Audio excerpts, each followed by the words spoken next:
Dearest love, the world is indeed a very funny place. Imagine a hot afternoon. One man with clothes all dirty and torn. To some, he looked to be without his full deck of cards, but when he walked past this car, brushed against the side mirror hard enough for it to make a loud noise, the driver lowered the glass and asked a simple, straightforward question. Hey, are you mad? He added gestures to interpret what he was asking, and the man who had just committed the crime turned back and with appropriate gestures and a loud voice responded that it was rather the driver's mother, father, and family head that was mad.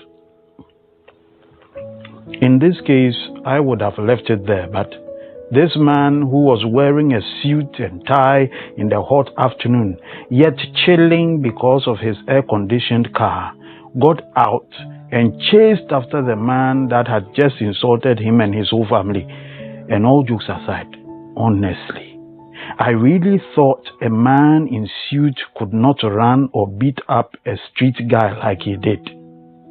In fact, many people had seen and enjoyed the fight. And so when the man turned around to go and quoted a beautiful scripture, I was more than glad to have spent time watching what had transpired. He quoted, "A whip is for the horse, and a bridle is for the donkey, and a rod is for the backs of fools. Answer a fool with his own stupidity, or he will think he is wise." Proverbs chapter 26, verses 3 and 5. Wow! It was so good to know people think and justify their actions with scripture before taking any steps. It was so nice.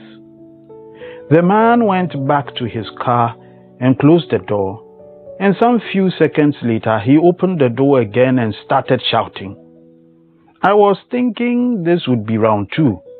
This time I do not know who the culprit was because he seemed to be turning to everyone and to every car close by. It took some time before I heard clearly his laptop and phones were gone from the car. While he was busy making the fool see his foolishness, someone had made a fool of him.